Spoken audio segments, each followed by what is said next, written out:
Bueno, buenas tardes a todos. Veo que ya estáis dentro de la sala y que podemos empezar a trabajar esta sesión. Mi nombre es Alejandro Pérez, soy tutor de CEUPE, ya me conocéis la gran mayoría de vosotros. Bien porque hemos participado en alguna acción común o en sesiones anteriores, habéis visto los vídeos, o bien directamente porque me habéis padecido en las tutorías. Sé que muchos de vosotros venís de América Latina, sé que estáis en un horario que es bueno, pero tampoco es como estamos aquí en Madrid ahora mismo a las 8 de la tarde. Entonces, bueno, que sepáis que con mucha ilusión os recibo y con muchas ganas os voy a hablar de esta cuestión tan interesante que es la reforma. Es un placer veros, hombre. Ariadna, Jorge, Luis, Almudena, que nos está ayudando, que no lo he dicho, Almudena Montero, que es la coordinadora académica, que nos está ayudando y que la tenéis en el chat y que sin ella esto sería absolutamente imposible. Bueno, pues como esto tenemos poco tiempo, porque es una hora, y lo que vamos a hablar es una cuestión técnica compleja, con relativa dificultad, pues vamos a empezar y no la vamos a demorar más. ¿Os parece?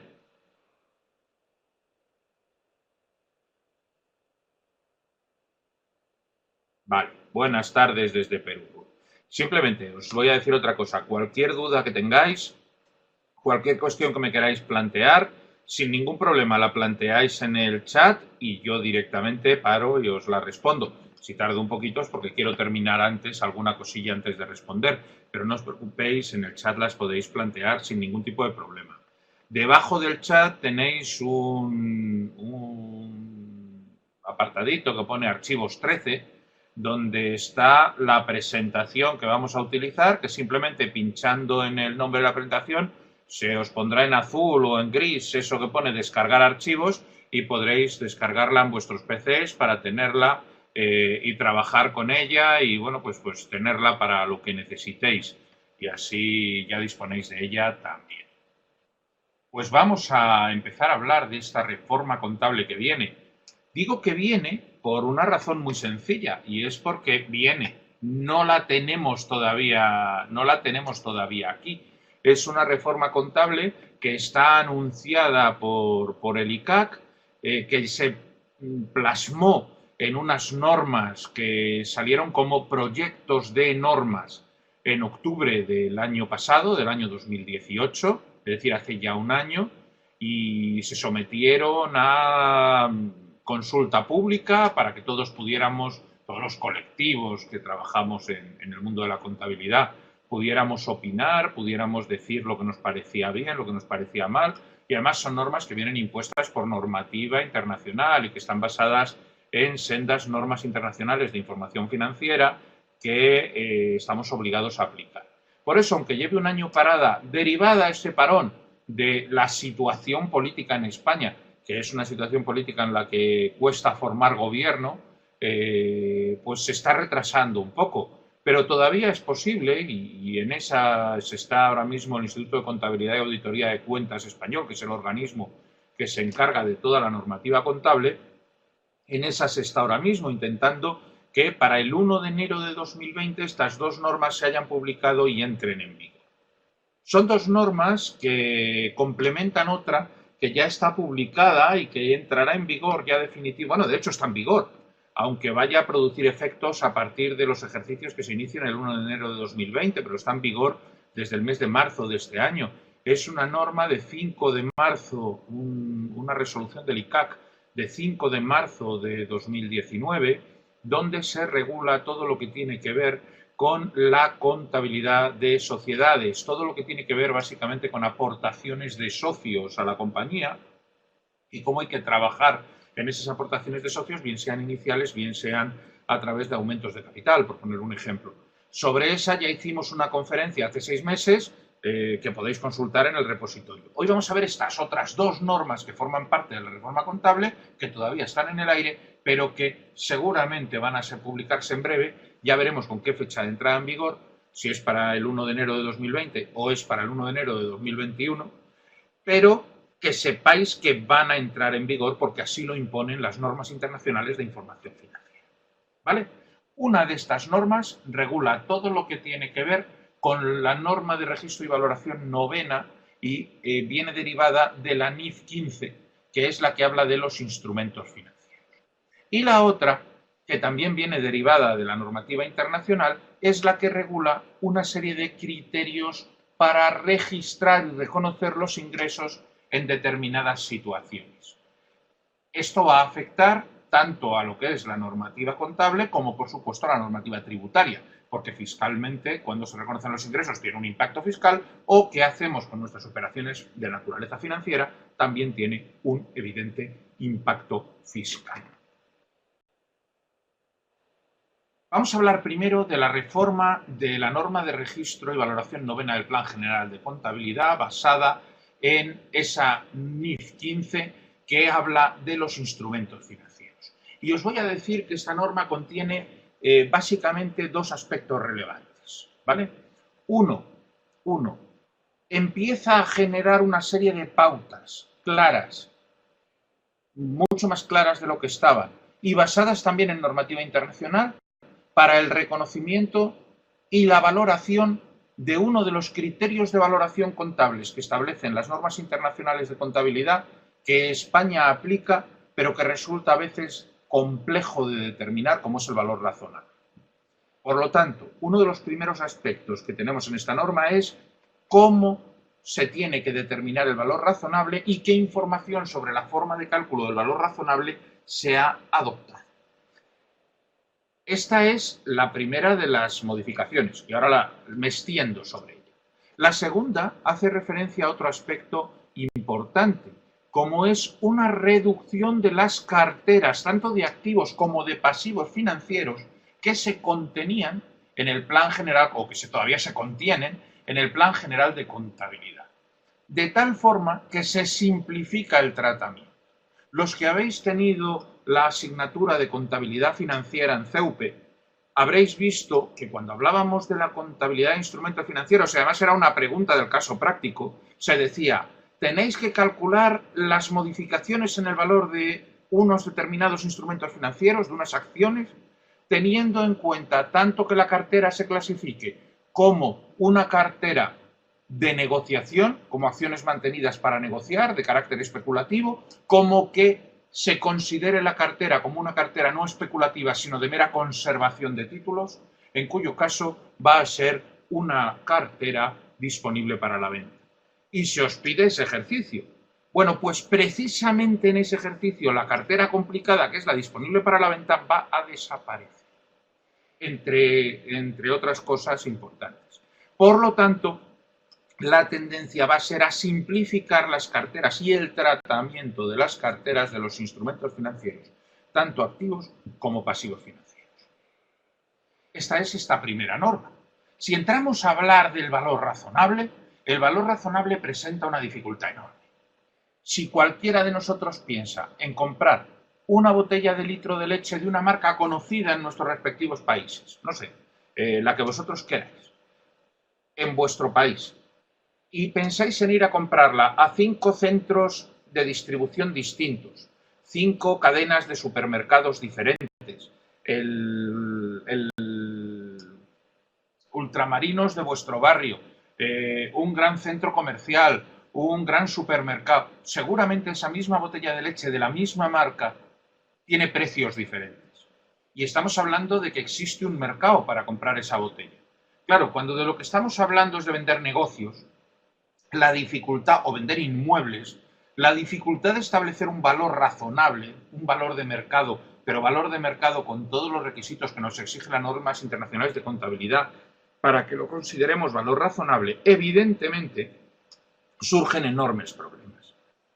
¿Esto qué es lo que implica? Lo que implica es que a la hora de calcular el valor razonable o se está hablando de activos que cotizan en un mercado y por lo tanto tienen un valor objetivo, un valor razonable que no podemos manipular como usuarios de la contabilidad, por ejemplo las acciones, por ejemplo los tipos de cambio, o nos encontramos con que es un valor susceptible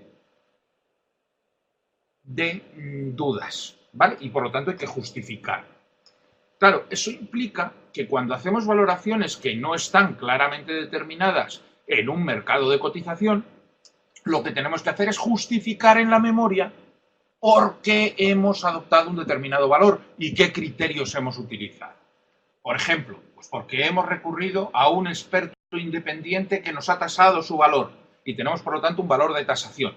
O tenemos, por ejemplo, un informe de un experto independiente que nos ha valorado un determinado negocio. Y además para ello se ha valorado en un método de descuento de flujos de efectivo a 5 años. Bueno, pues todo eso nos está dando una rica información de cómo hemos determinado un valor.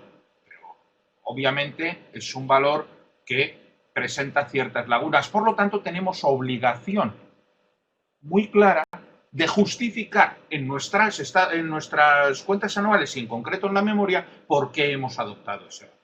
Y eso es básicamente lo que viene a regular aquí esta norma, que es qué tenemos que hacer para calcular ese valor razonable y cómo tenemos que justificarlo en la memoria. De tal forma que lo que nos está diciendo es cuándo tiene que acogerse al valor de un mercado activo y si no existe ese mercado activo, imaginaros que nos han hecho una máquina a medida y nosotros vamos a venderla dentro del proceso de venta normal y encontramos un comprador. Realmente no hay un mercado, a lo mejor hay un solo comprador al que le interesa. Por lo tanto, eso no es un mercado. Bueno, pues ¿qué es lo que tenemos que hacer en cuanto a la correcta valoración de esa máquina, ¿no? Y aquí nos está diciendo cuáles son los niveles de jerarquía a la hora de tener en cuenta esas valoraciones y qué tranquilidad nos tienen que dar esos valores dependiendo de esa posición en la jerarquía. ¿Qué es un valor que me da un mercado cotizado? Valor 1, nivel 1, tranquilidad. ¿Qué es unos que estamos utilizando otro tipo de criterios que no son realmente derivados de mercados de cotización, pero sin embargo se basan en datos relativamente objetivos que se pueden extraer de esos mercados? Nivel 2. Estimaciones puras y duras que realmente no están basadas en esos precios de mercado, pues nos vamos al nivel 3 y así sucesivamente. Y así vamos a ir avanzando dentro de estos niveles que nos van a obligar a dar más o menos información dentro de la memoria. Pero si entramos ya en los activos financieros, fijaros, teníamos y tenemos todavía las siguientes categorías de activos financieros en el Plan General de Contabilidad. Préstamos y partidas a cobrar, primera cartera. Segunda, inversiones mantenidas hasta el vencimiento. Tercera, activos financieros mantenidos para negociar. Cuarta, otros activos financieros a valor razonable con cambios en pérdidas y ganancias. 5. Inversiones en el patrimonio de empresas del grupo, multigrupo y asociadas. Y sexto, activos financieros disponibles para la venta. Fijaros que todas esas carteras se reducen a 3.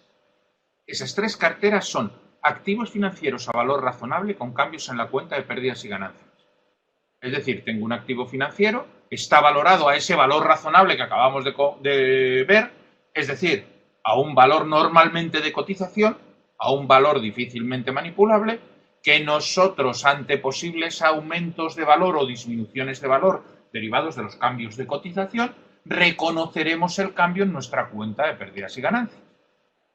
La segunda cartera, activos financieros a coste amortizado, donde vamos a recoger, aplicando el método de amortización, una tabla de amortización, aplicando el método francés, vamos a recoger todos los activos y pasivos que tengan algo que ver con percepción de intereses, de flujos de efectivo derivados de rentas por intereses. Y además, ese cuadro de amortización, por el método francés, que es el que nos va a reflejar el coste amortizado, va a tener una variación importante con respecto a la aplicación del mero tipo de interés. Ahora lo vamos a ver en un ejemplo. Y es que se va a calcular de acuerdo con el tipo de interés efectivo. Y el tipo de interés efectivo es un tipo de interés que, aparte del nominal del interés del préstamo, va a recoger todos los gastos asociados al préstamo que le afectan a la parte que está calculando ese tipo de interés efectivo.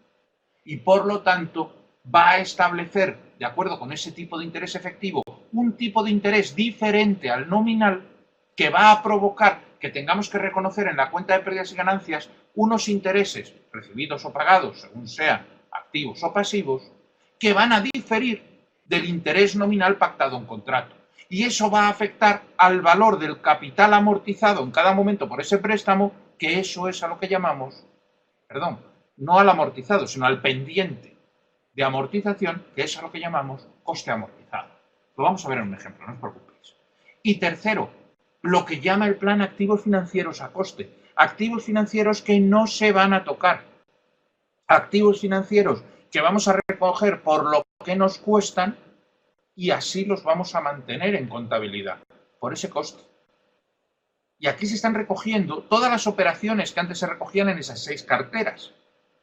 De tal manera que los préstamos básicamente van a ir a la cartera 2, que todo lo que tiene que ver con empresas del grupo va a ir a la cartera 3 y que en la cartera 1 va a ir todo aquello que tenga una rentabilidad, vamos a decir así, por tipo de variación de su valor razonable de cotizaciones. ¿Vale? Y esas son las 3 carteras que nos vamos a encontrar. Vamos a ver cómo se trabaja con cada una de ellas. La primera de estas carteras es activos financieros a valor razonable con cambio en la cuenta de pérdidas y ganancias. ¿Cómo se valoran? Se valoran inicialmente por lo que nos cuesta comprar esos activos. ¿Vale? Y si hay costes, los costes son un gasto del ejercicio. ¿Y cómo se valoran a 31 de diciembre, en el momento que se hace el cierre del ejercicio? Pues por el valor razonable que tengan en ese momento, que será el de cotización normalmente. En este caso, puedo poneros un caso práctico. Imaginaros que el 1 de diciembre compramos 1.000 acciones cotizadas de una empresa en la bolsa a un precio unitario de 11,50 euros o dólares, como queráis calcularlo, por acción, y esa empresa lo que hace es que clasifica esta acción, esta compra que tiene un carácter claramente especulativo, porque pretende venderla en el corto plazo y obtener un pico de rentabilidad porque piensa que puede obtenerlo con una plusvalía derivada del incremento de valor que se produzca en el corto plazo, lo que va a hacer es pagar esa cantidad y tenerla dentro de su cartera de activos financieros a valor razonable con cambios en pérdidas y ganancias. Además, para comprar esa cartera tiene unas comisiones de 200 euros.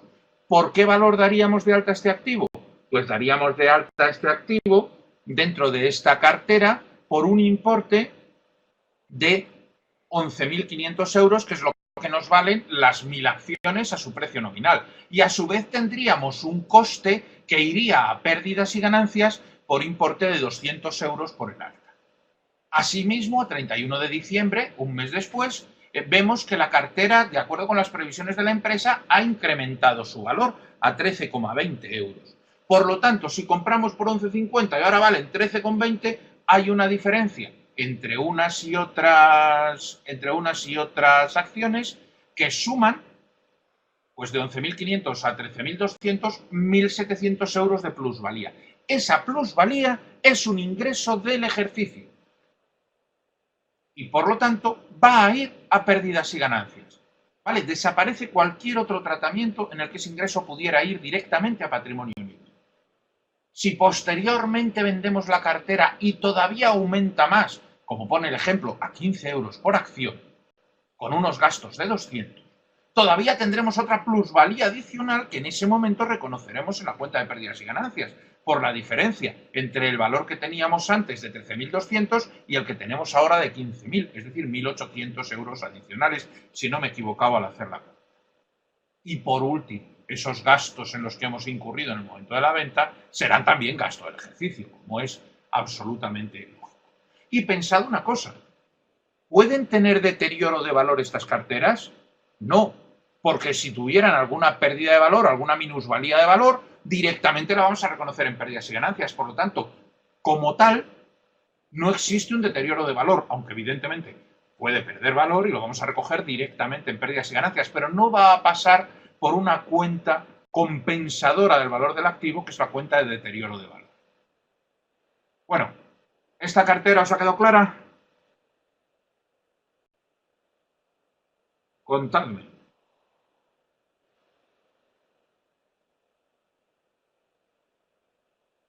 Os he perdido a todos.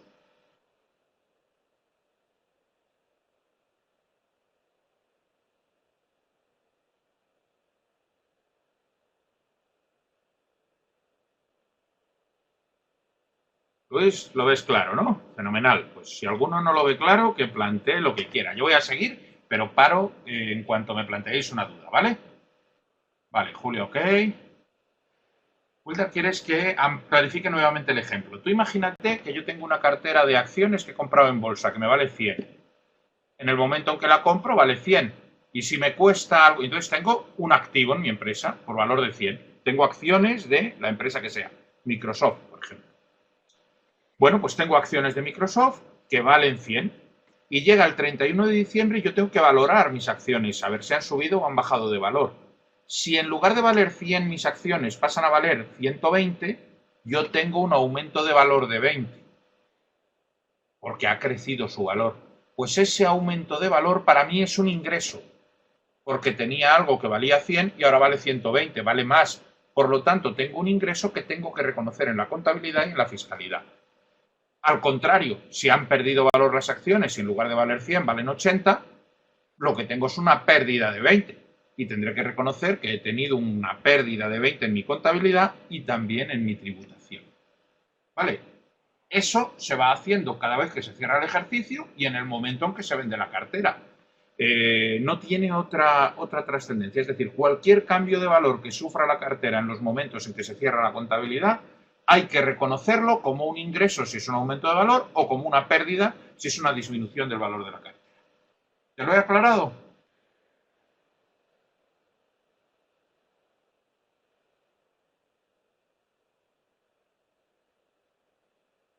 Vale, fenomenal. Pues vamos un poquito más adelante.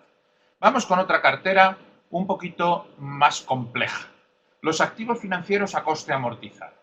Un activo a coste amortizado es aquel activo que vamos a tener en la contabilidad porque lo que esperamos no es que aumente o disminuya de valor y demás. Lo que esperamos es que nos provoque flujos de efectivo durante el tiempo que lo tengamos. Normalmente esos flujos de efectivo van a producirse, flujos de efectivo, es decir, entradas o salidas de dinero. Si son activos, normalmente lo que vamos a buscar son entradas de dinero en la empresa derivadas de la tenencia de estos activos a coste amortizado. Por ejemplo, si yo presto dinero, hago un préstamo a cualquiera de vosotros, vosotros me vais a devolver el dinero del préstamo y unos intereses. Entonces yo tengo una salida de dinero, pongamos por ejemplo por 1000, y vosotros me vais a devolver con el tiempo, por ejemplo en 2 años, 500 el primer año, 500 el segundo, pero además me vais a dar unos intereses el primer año, por ejemplo por 10, y otros 10 más el segundo, por ejemplo. Es decir, yo en esa operación lo que estoy esperando es no tener un activo como tenía con las acciones que pueda subir o bajar de valor hasta que lo venda. No, no, aquí lo que tengo es un derecho a cobrar que me va a proporcionar determinados flujos de dinero, entradas de dinero en mi contabilidad, en mi banco, y que esas entradas de dinero van a ser devoluciones de principal más intereses. Aquí entran todo lo que se os ocurra, desde cualquier tipo de empréstito, préstamos, ojo, y operaciones comerciales. Por ejemplo, los clientes a los que no les cobro hasta dentro de 30 días, de 60 o de 120. Vale, lo que nos dice esta norma es que estos activos financieros a coste amortizado tenemos que valorarlos inicialmente por su valor razonable, que es el precio de las transacciones. Es decir, si yo os presto a vosotros 1000 euros, por 1000 euros. Si además de esos 1000 euros yo he tenido que gastarme 50 en comisiones para poder formalizar el préstamo, porque ha tenido que intervenir un fedatario público, porque ha tenido que intervenir un agente que medie en la operación, porque el banco me cobra comisiones por lo que sea. Es decir, yo a vosotros os doy 1000 y además me cuesta 50, para mí ese valor razonable son 1050, porque en esta cartera sí se suma al valor inicial esos costes. ¿Vale? Ya sabemos, tengo un activo de 1050 y a cambio vosotros me vais a tener que devolver 1000 más intereses. ¿Vale? ¿Eso qué quiere decir? Que hay que calcular esos intereses. Porque esos intereses para mí todos los años cuando los reciba, o por lo menos cuando se devenguen, van a ser un ingreso. Y para calcular esos intereses hay que calcular el tipo de interés de la operación. Y podemos decir, vale, pues yo os presto 1000 euros al 5%. Por lo tanto, cada año me tenéis que dar 50. Pero es que cuando hagamos la tabla de amortización del préstamo, el tipo de interés no va a ser sobre 1000, se va a calcular sobre el valor inicial que hemos visto que es 1050, porque he incurrido en gastos. Por lo tanto, serán 1050 a la hora de calcular el interés. Si al final vosotros me vais a pagar X dinero en intereses, no va a ser el interés de 1000, va a ser el interés de 1050, aunque contractualmente estéis obligados a pagármelo sobre 1000. Vamos a verlo en un ejemplo. Y ahora vamos al posterior, ¿vale? En el ejemplo lo vais a ver. Mirad, concedemos un préstamo a una empresa por importe de 9.000 euros y establecemos un interés del 3,5 y establecemos que el prestatario nos va a pagar a final de cada anualidad del préstamo y que va a pagarnos de esos 9.000, 3.000 de principal cada año. Es decir, yo te presto 9.000 y tú me pagas cada año 3.000, más intereses, claro. Y ese interés me lo vas a pagar los días 1 de octubre, del año 1, del 2 y del 3. Pero nosotros asumimos que esos 9.000, además, asumimos parte de los costes del préstamo por importe de 500. ¿Qué importe tengo yo que dar de alta a mi préstamo? Pues mi préstamo lo tengo que dar de alta, eso lo tengo clarísimo, por 9.500. 9.000 más los gastos. Pero ¿qué parte del préstamo es interés y qué parte no? Pues hombre, yo tengo que saber que vosotros me vais a pagar un interés a lo largo de 3 años. Y ese interés es al 5% sobre 9.000 euros. El primer año me debéis 9.000 por el 5%, bueno, perdón, por el 3,5.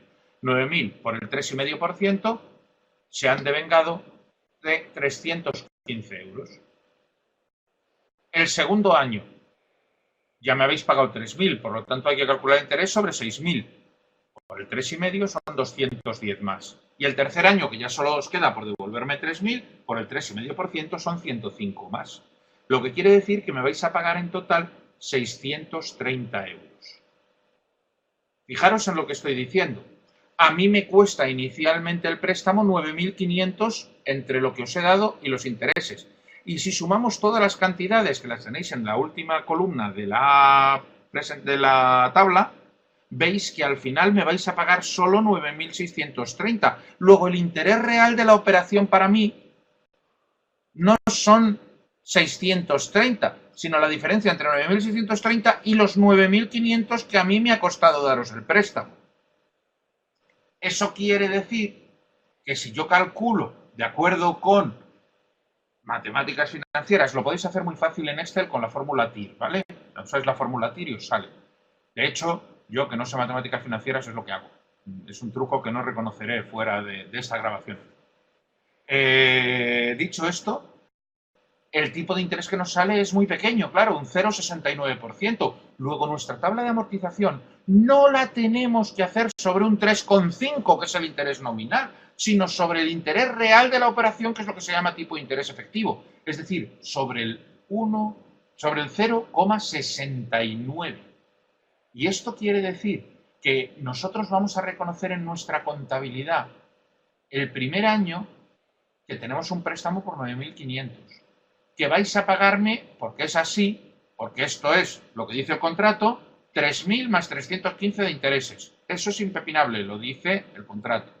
Pero en realidad, esos 315 que hay sobre los 3.000 de principal, no los voy a considerar intereses. Solo voy a considerar intereses 65,57 porque el resto es directamente principal devuelto al tipo de interés efectivo de la operación. Lo que quiere decir que en realidad voy a considerar que me estáis devolviendo de principal no 3.000, sino 3.249. Y que el interés que yo voy a considerar como ingreso, como beneficio, en mis contabilidades ese año y en mis impuestos, asciende solo a 65,57 y no a 315 como estaba inicialmente previsto. ¿Vale? Esto hace que lo que hayáis pagado de principal cuando pagáis los 3.315 sea 3.249 y por lo tanto os queda por pagar, de esos 9.000 euros, os quedan por pagar 6.250, que eso sí es el coste amortizado al que tiene que estar valorado el préstamo. ¿Vale? Esto es cómo funciona esta segunda cartera. ¡Ojo!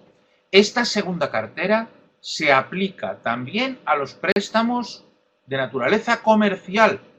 Es decir, si yo financio a un cliente el que me pueda pagar a 30 días o a 60 días, estoy en una operación que se clasifica en esta cartera. Pero afortunadamente, el legislador, consciente de lo que sería imposible llevar este control de cualquier operación comercial, porque son miles al cabo del año, dice que cualquier crédito de naturaleza comercial, cualquier cuenta de clientes en la que estemos en esta situación, no tenemos que valorarla a coste amortizado, sino a coste, es decir, por el importe de la deuda, siempre que esa deuda comercial se valore de forma fiable y no tenga un plazo de vencimiento superior al año. Por lo tanto, en las operaciones comerciales no tenemos que hacer este cuadro de amortización. ¿Vale? ¿Esto qué implica? Implica que, al menos en España, salvo con las administraciones públicas, que son los únicos clientes que tardan en pagar más de un año, podemos permitirnos el lujo de valorar las operaciones comerciales al precio de coste de la operación. Bueno, ¿habéis entendido? Tenéis para trabajar el ejemplo y para verlo con más profundidad, porque ahora no podemos tampoco detenernos mucho más. Pero ¿habéis entendido un poco el concepto de esta cartera?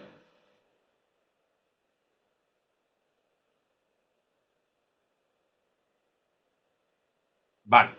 Tenéis de todas formas, yo os digo, la presentación la podéis descargar, ver el ejemplo con más calma, hacer números y es la cartera que tenéis de valoración a coste amortizado de préstamos y partidas a cobrar, por ejemplo, en todo lo que son materiales de contabilidad efectiva.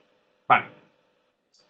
Vamos a ir a la tercera cuenta, que es la que nos permite valorar el coste, ¿vale? ¿Qué es lo que vamos a encontrar aquí? Todas las operaciones entre grupo, donde no se va, una vez que se hemos dado el coste, lo único que vamos a reconocer son deterioros de valor y otra serie de activos en los cuales la pretensión de la empresa es darles una, vamos a decir así, una... ¿cómo os lo cuento?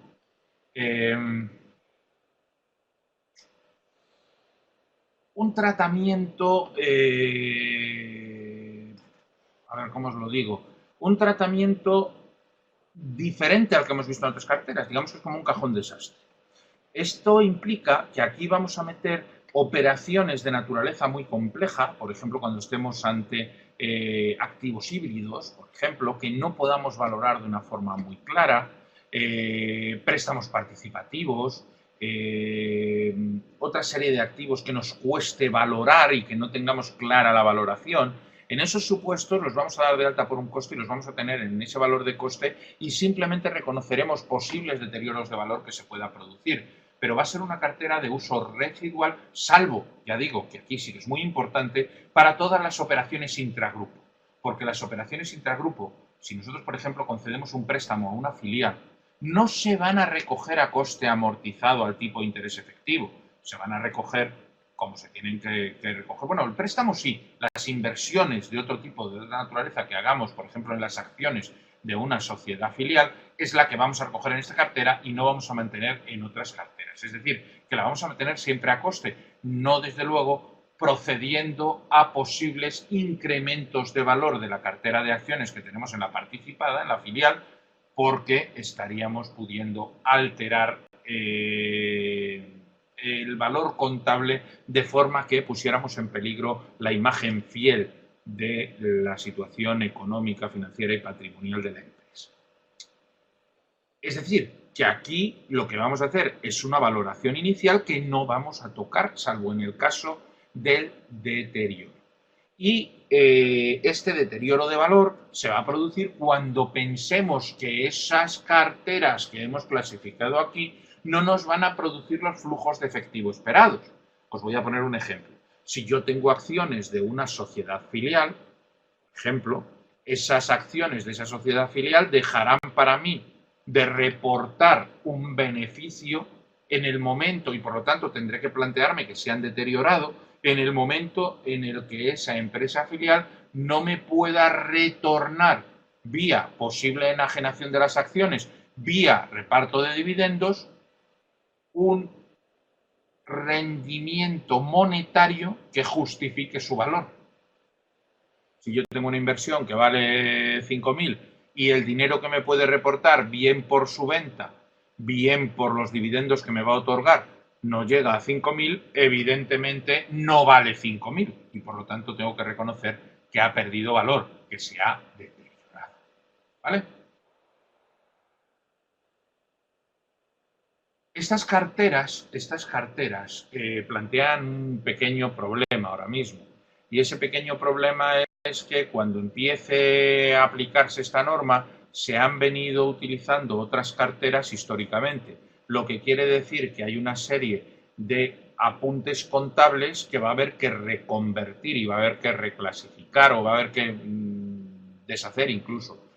Por ejemplo, cuando nosotros hemos utilizado carteras en las que los beneficios, por ejemplo, derivados de la aplicación del valor razonable a un instrumento financiero, a un activo financiero, han provocado un incremento de valor que hemos reconocido directamente en patrimonio neto en la cuenta 133 del Plan General de Contabilidad de ajustes por aplicación del valor razonable recogidos directamente en patrimonio neto, esa cuenta va a desaparecer porque ya se prevé la desaparición de ese grupo de cuentas. Pues lógicamente, si desaparece la cartera no tiene sentido que exista. Y por lo tanto tendremos en contabilidad unas cuentas que ahora va a haber que recolocar, vamos a decir así. Por lo tanto, va a haber que reajustar toda esa contabilidad para que la desaparición de estas carteras que han tenido efectos en los balances hasta ahora, pues tengan una aplicación de acuerdo a las nuevas carteras. Quiero decir con esto, si nosotros hemos ido reconociendo posibles aumentos de valor de una cartera que no hemos llevado a pérdidas y ganancias porque la tenemos en la cuenta 133, porque el valor razonable lo hemos llevado contra patrimonio neto y no contra pérdidas y ganancias, tenemos un saldo en esa cuenta que ahora hay que reclasificar en alguna de las tres carteras que quedan vivas. Y la que más procede ahí por tipo de activo sería la de que presenta los cambios en el valor razonable a pérdidas y ganancias, lo que quiere decir que todo ese saldo acumulado para nosotros ese año sería un ingreso o un gasto en impuestos sobre sociedades y en contabilidad. ¿Vale? Con lo cual va a producir un evidente impacto en las cuentas primeras que se realicen si las empresas han tenido esta cuenta 133 dotada. Vale, luego tenéis unos criterios de reclasificación de carteras que no insisto porque está aquí y tampoco merece la pena demasiado. El insistir en ello, lo podéis ver con calma. Otra cuestión es los pasivos financieros. Los pasivos financieros van a reducirse a dos carteras que son el equivalente a lo que aquí hemos visto. Esas dos carteras son pasivos financieros a coste amortizado, que se calculan exactamente igual que lo que hemos visto, pero en lugar de para activos, para pasivos, al tipo de interés efectivo y haciendo la tabla de amortización para sacar el coste amortizado, y pasivos financieros a valor razonable que van a volcar sus cambios en pérdidas y ganancias. Por lo tanto, vamos a tener estas dos carteras que funcionan, como ya hemos visto, también para pasivos financieros, desapareciendo las tres carteras que existían anteriormente de pasivos financieros y teniendo todos los pasivos financieros que volcarse en alguna de estas dos nuevas carteras. Aquí os dejo las informaciones de cómo las tenéis que valorar, pero vamos, es exactamente igual que lo que hemos visto para los activos, ¿vale? Vamos a saltarnos los instrumentos de patrimonio propio, vamos a saltarnos las fianzas y vamos a ir a la segunda de las normas porque nos queda un cuarto de hora y esta norma es cortita pero es intensa. La otra norma que tenemos que ver también es importante, está en la misma situación que la anterior, no ha entrado en vigor y se espera que entre, pues a ser posible para el 1 de enero de 2020 y si no se esperará un año. Habla de los criterios de reconocimiento de ingresos siempre que exista un contrato con clientes. ¿Y esto qué implica? Implica que muchas veces en un contrato se establecen múltiples prestaciones y se recibe un importe por una prestación principal y muchas prestaciones accesorias. Y en esta norma lo que se pretende es ajustar todas esas prestaciones asignándoles un valor a cada una para que a medida que vayan llegando los ingresos sepamos reconocer cuándo se devengan. Vamos a verlo rápidamente en unos ejemplos. Mirad, esta norma, por lo tanto, lo que busca es eso, aplicar un criterio homogéneo de imputación de ingresos contable y, ojo, fiscal para operaciones en las que existe un tracto sucesivo a la hora de realizar la prestación. Se va a aplicar a todas las empresas que aplican Plan General de Contabilidad, pero no va a aplicarse de momento a pequeñas y medianas empresas. Cada vez que nos encontremos con una de estas situaciones en las que tengamos un contrato, y ahora en el ejemplo yo creo que vais a ver muy claro a qué tipo de contratos me refiero, tenéis que valorar distintos aspectos, concretamente 5. Vais a tener que primero identificar qué tipo de contrato tenemos, segundo, qué obligaciones tenemos que cumplir como consecuencia de ese contrato, tercero, qué precio es el precio de la transacción y luego aplicar y distribuir ese precio entre los distintos obligaciones que tenemos derivadas de ese contrato. Y finalmente, reconocer los ingresos en el momento en el que se produzcan de acuerdo con lo que hemos deducido de este proceso. Me parece que está duplicada esta diapositiva, perdonadme.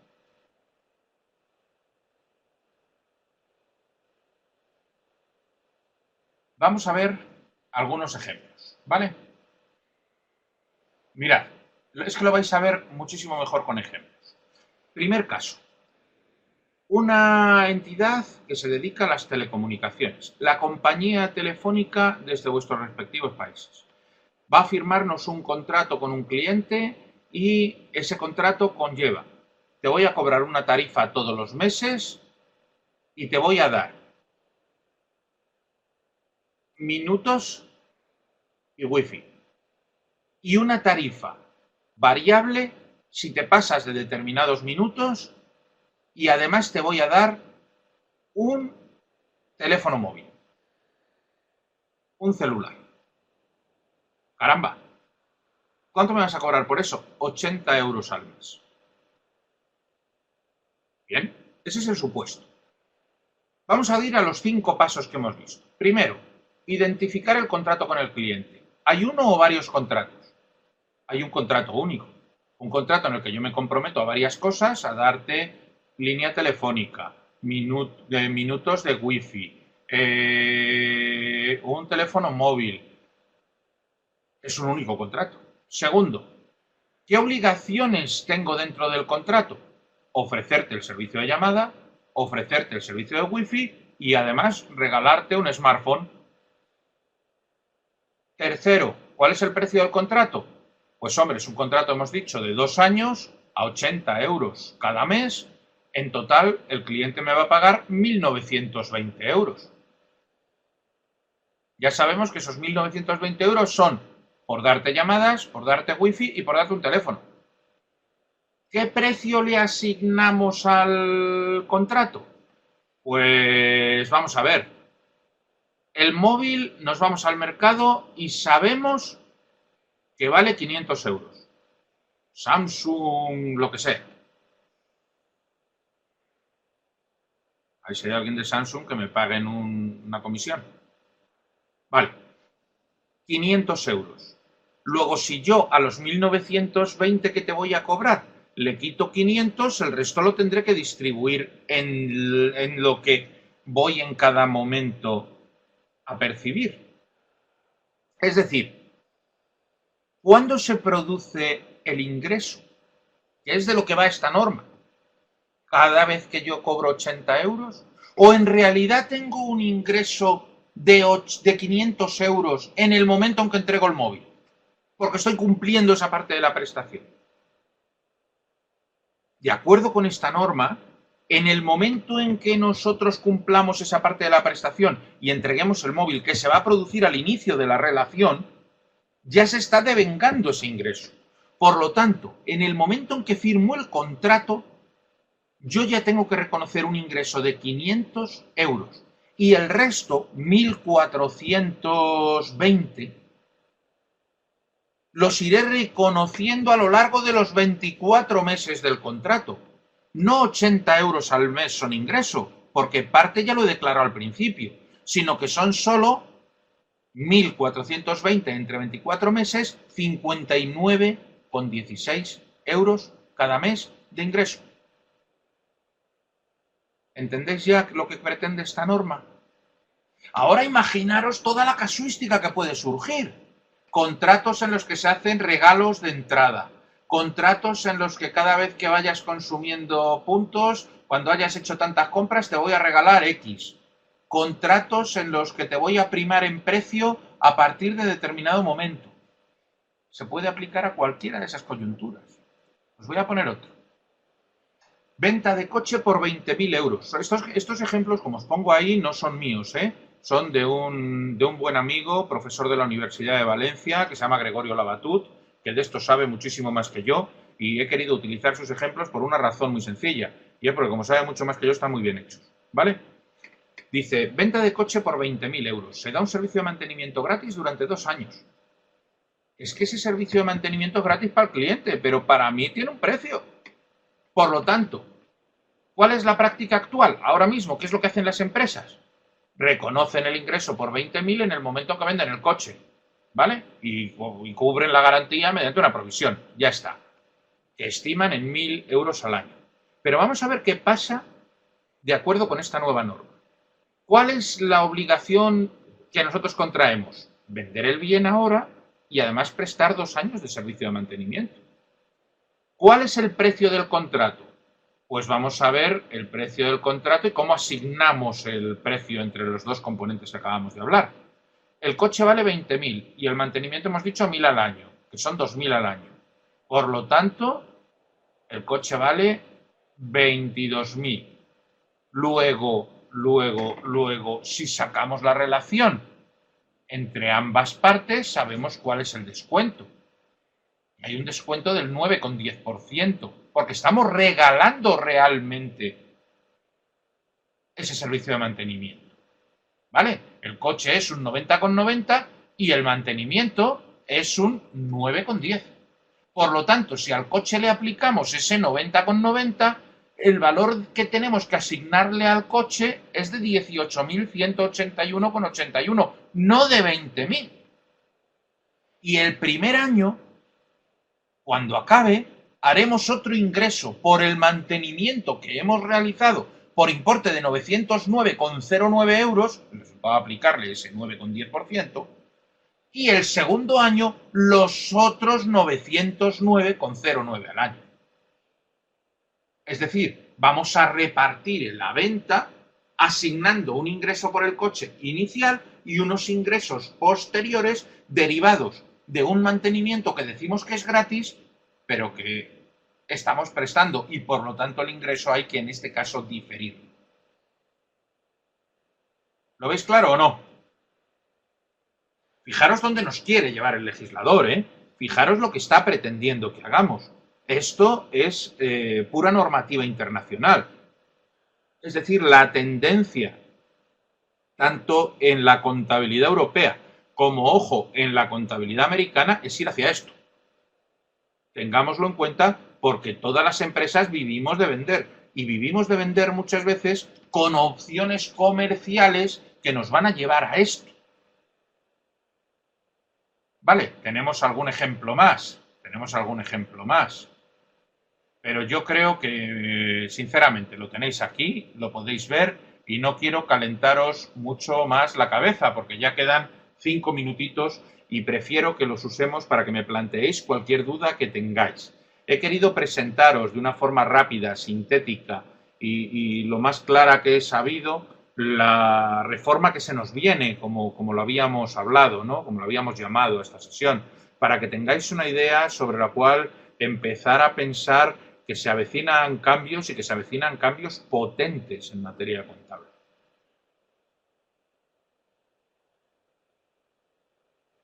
Bueno, ¿alguna dudilla? ¿O definitivamente os perdí a todos?